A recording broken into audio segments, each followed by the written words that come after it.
నమస్తే hyper news కు స్వాగతం.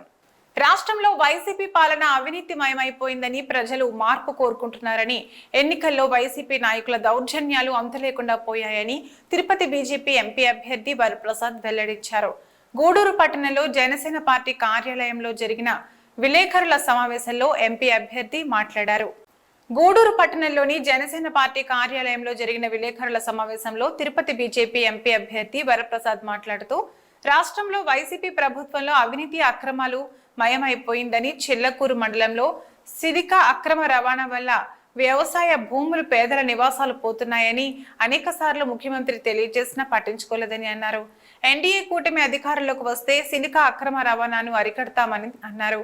మొన్న జరిగిన ఎన్నికల్లో చిల్లకూరు మండలంలో వైసీపీ నాయకులు టీడీపీ నాయకులపై దాడి చేయడం అమానుషమని పేర్కొన్నారు. ఈ సమావేశంలో నాయకులు పులిమి శ్రీనివాసులు, పురుషోత్తం రెడ్డి, బిల్లు చెంచురామయ్య, బాలకృష్ణ నాయుడు, వెంకటేశ్వరరాజు తదితరులు పాల్గొన్నారు.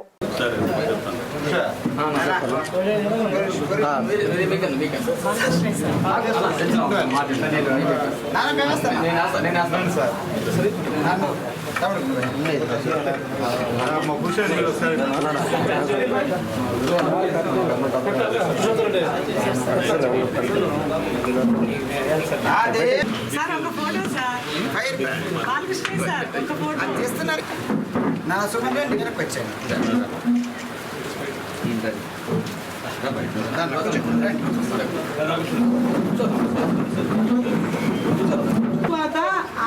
అందరు పిల్లలు పెట్రోల్ పోలీసు పోసేసి పిల్లలు పోసేసుకున్నారు.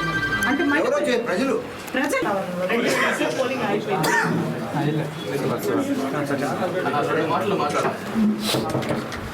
13వ తేదీ జరిగిన పార్లమెంటు అసెంబ్లీ ఎలక్షన్లో అందరూ ఓటింగ్కి పాల్గొన్న గూడూరు నియోజకవర్గం ప్రజలందరికీ ధన్యవాదాలు తెలుపుకుంటున్నాను. ఈ ఎలక్షన్లో మరి వైకాపా నాయకులు అరాచకానికి, దౌర్జన్యానికి అంతు లేకుండా పోయింది. వాళ్ళ దౌర్జన్యాన్ని అడ్డగించినందుకు మా కార్యకర్తలని కొట్టి వాళ్ళని చాలా ఇబ్బందులు పెట్టి ఈరోజు ప్రాణాపాయ స్థితిలో ఎంతమందో కార్యకర్తలు ఉన్నారు.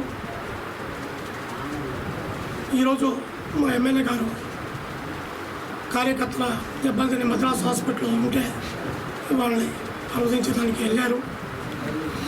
కానీ ఈ అరాచకం ఇంకా ఎంతకాలం ఉండదని ప్రజలు భావించి మంచి నిర్ణయం తీసుకొని మంచి వాళ్ళకి ఓట్లు వేసుకుంటారని భావిస్తూ సెలవు తీసుకుంటారు. సో ఈ పరిస్థితుల్లో వారు నిన్న జరిగిన సంఘటనలో చాలా అత్యాచారాలు జరిగాయి, అరాచకాలు జరిగాయి. ఎంత దౌర్జన్యం అంటే వాళ్ళకి ఇక్కడ ఉన్న ఎస్ఐ అతను ప్రభుత్వ ఉద్యోగ అసలు ఏమిటి అన్నది కూడా అర్థం కాకోకుండా కొంతమంది మా పార్టీ నాయకులు కానివ్వండి లేదా కార్యకర్తలు కానీ ఈవెన్ ప్రజలు తెలియజేస్తున్నారు. ఆయన అంజిరెడ్డి గారు ఆయనకి అసలు ఏమాత్రం అన్న ఒక ప్రభుత్వ ఉద్యోగం అన్నది ఒక ఇంగిత జ్ఞానం కనుక ఆయన ఉండుంటే, ప్రభుత్వ ఉద్యోగి ముఖ్యంగా యూనిఫామ్లో ఉన్నవాళ్ళు పోలింగ్ బూత్లో అడుగు పెట్టడానికి కూడా అర్హత లేదన్న ఇంగిత జ్ఞానం లేదా రూల్ వాళ్ళకి తెలిసి ఉండాలి. ఎప్పుడు ఏదన్నా అరాచకం జరిగి ఉంటే అప్పుడు పోలింగ్ ఆఫీసర్ లేదా ఆ ప్రిసైడింగ్ ఆఫీసర్ పిలిస్తేనే యూనిఫామ్ సర్వీస్ అడుగు పెట్టాలి. అది కూడా కాకుండా ఆ విధంగా ప్రవర్తించడం, పైన పోలీస్ ఆఫీసర్లకి ఏం అర్థం లేకోకుండా అది తప్పు అని చెప్పుకోకుండా వాళ్ళు ప్రవర్తించడం చాలా బాధాకరంగా ఉంది. ఇది ఇక్కడ ఉన్నవాళ్ళు ఏదో విన్నాను, పేర్లు చెప్పుకోవడం కూడా తప్పులేదు.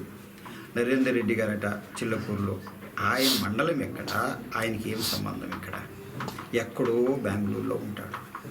ఆయన వ్యాపారాలు ఏవో చేసుకుంటూ ఉంటారు. అప్పుడప్పుడు రావడం, ఆ యువకులంతా పాడు చేయడం, వాళ్ళకి ఏదో మద్యం సేవించడం, ఏదో పెట్టడం, పెదవ పనులన్నీ చేయడం, చివరికి అక్కడ సామాజిక న్యాయం లేకోకుండా కూడా గూడూరు రూరల్ని ఎంత నాశనం చేశారంటే అవివేకంతో సమాజంలో ఈ తేడాలు ఉంటాయన్నది కూడా తెలియకోకుండా వారు ఆ విధంగా యువకులందరూ పాడు చేసి అది కాకోకుండా మళ్ళా చిల్లకూరు పక్కనున్న మండలకు పోవడం అంటే ఎంత దౌర్జన్యం కాకపోతే అలా ప్రవర్తిస్తాడు. దాంతోపాటు వాళ్ళు కొట్టడం మాట. అలాగే చింతవరం ఒక్కసారి ఒక విషయం తెలియజేస్తున్నాను, ఇది సభామూలంగా తెలియచేయవలసిందే. అదే విష్ణువర్ధన్ రెడ్డిని నేను ఎమ్మెల్యేగా ఉన్నప్పుడు ఆయన అరెస్ట్ కనుక నేను కాపాడుండకపోతే విజయసాయిరెడ్డి గారు ఆయన అరెస్ట్ చేసి ఉండేవాడు. ఇది ఇప్పుడు ఆయనకు ఇప్పటికన్నా జ్ఞానం పెట్టి తెలుసుకోవాలని చెప్పి నేను విష్ణువర్ధన్ రెడ్డిని చెప్తున్నాను.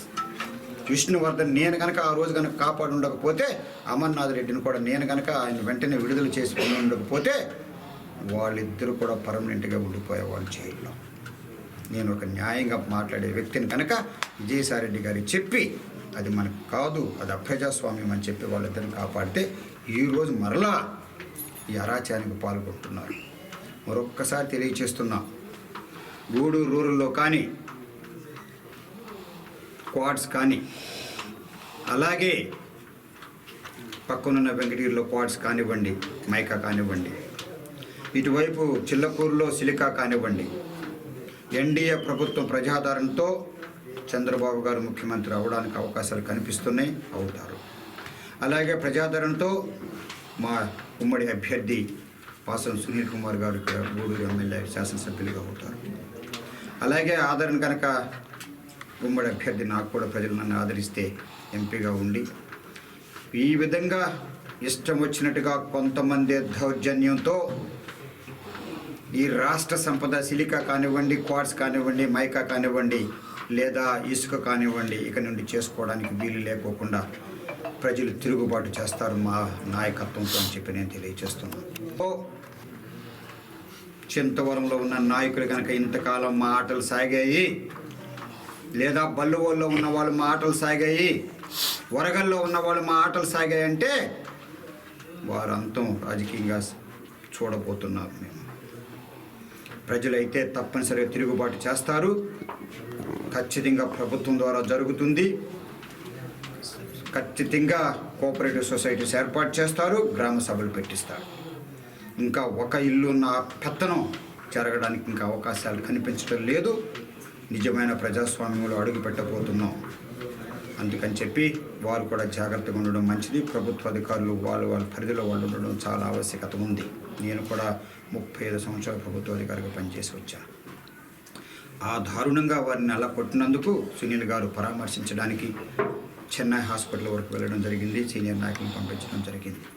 సో మరొక్కసారి ప్రజలకు ధన్యవాదాలు తెలియజేస్తూ, మా ఎన్డీఏ కూటమికి సంబంధించిన అందరికి కూడా నాయకులు కార్యకర్త ధన్యవాదాలు తెలియజేస్తూ, ప్రజలకి మరొక్కసారి మా అందరి తరపున చేతులు జోడించి నమస్కారాలు తెలియజేస్తూ, ఇక మరొకసారి మాత్రం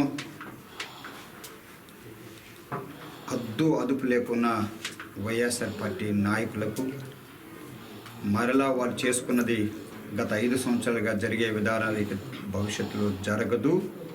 ప్రజలు వ్యతిరేకత ఉంటుంది, తిరుగుబాటు ఉంటుందని చెప్పి తెలియజేస్తూ, వాళ్ళు ఎంత జాగ్రత్త పడితే అంత మంచిదని చెప్పి తెలియజేస్తూ సెలవు.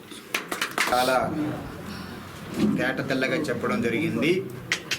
గత 5 సంవత్సరాలుగా అత్యాచారాలు పెరిగిపోయినాయి కనుక, అవినీతి పెరిగిపోయింది కనుక, అహంకారం కూడా పెరిగిపోయింది కనుక, అది ప్రజాస్వామ్యం అంటే విలువ లేకుండా పోయింది కనుక మార్పు కొరకు అని చెప్పి వివిధ ప్రదేశాల నుంచి కూడా ఆంధ్రప్రదేశ్ పౌరులు పెద్ద ఎత్తున ముందుకు రావడం జరిగింది. విదేశాల నుంచి కూడా రావడం జరిగింది.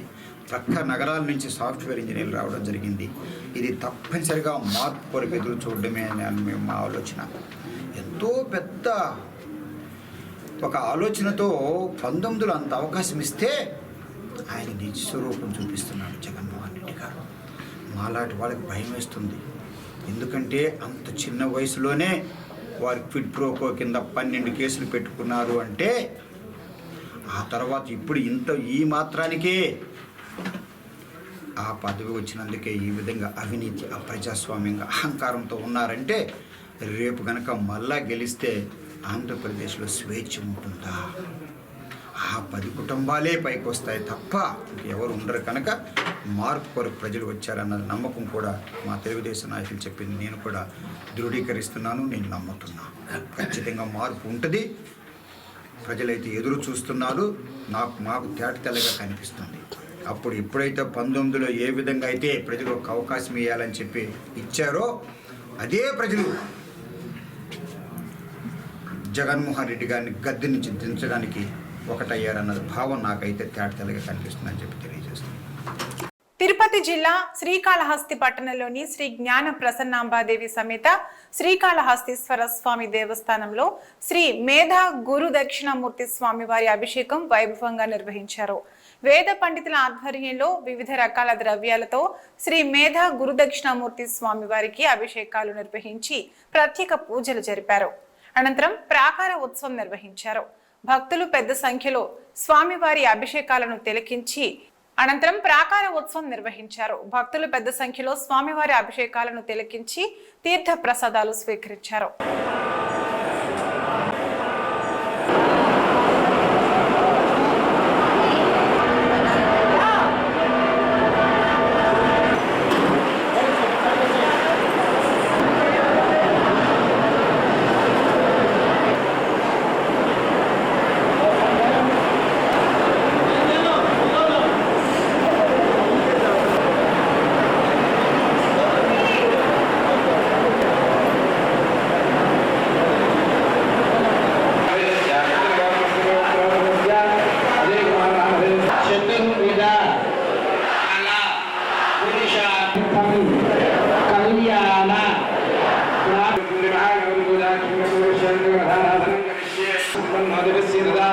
శ్రీమన్ మహాగణాధిపతి